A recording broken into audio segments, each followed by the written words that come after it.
त्यांच्या गाडीवरच ही ज्या दिवशी घटना घडली त्या दिवशी 12-12:30 वाजेपर्यंत वसंत हॉटेलमध्ये हे चहा प्यायला दोघं तिथे सीसीटीव्ही फुटेज मध्ये त्याच्यामुळे पाटील आणि तो सुदर्शन घोले जो मेन आरोपी ते बरोबर आहे. महाजन साहेब त्यांना बी मी घ्यायला ज्या दिवशी समजा ह्या परिणाम झालं त्यावेळेस मी स्वतः तिथे पोलीस स्टेशन मध्ये 3 घंटे त्यांना केस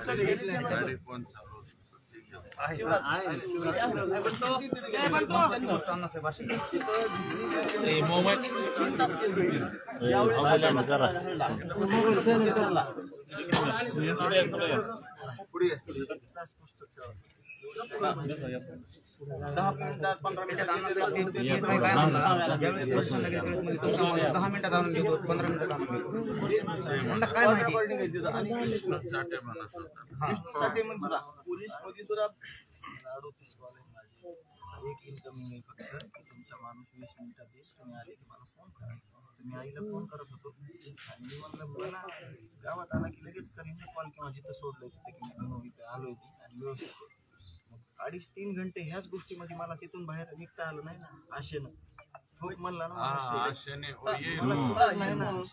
हे पोलीस बी 2.5-3 घंटे कसल्याही प्रकारची कोणती तिथं कारवाई केलेली नाही. त्यांना समजा त्याची पथकं पाठवले नाही तर काहीच नाही झालं तर समजलं त्यावेळेस त्यांनी सही घेतली. इकडचं त्यांना बरोबर कॉल गेला की असं झालंय म्हणून तिथून पुढे म्हणून मिसिंगच्या केसवर तिथून पुढे सही घेतली. तोपर्यंत मिसिंगच्या केसवर सुद्धा सही घेतलेली नाही.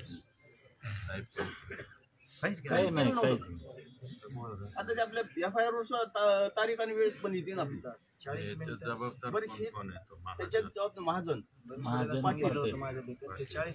सगळ्यात महत्वाचे हे 2 पाटील अशा दोघांना पण ह्यांची CDR चेक केले सगळी माहिती होती. त्यांना सह आरोपी करून हे करायला त्याच्या बरोबर ऐकून घे सह आरोपी करून त्यांना मेन आरोपीला जी शिक्षा होणार आहे ती शिक्षा ह्यांना व्हायला पाहिजे. जर समजा त्यांना जर सोडलं नसतं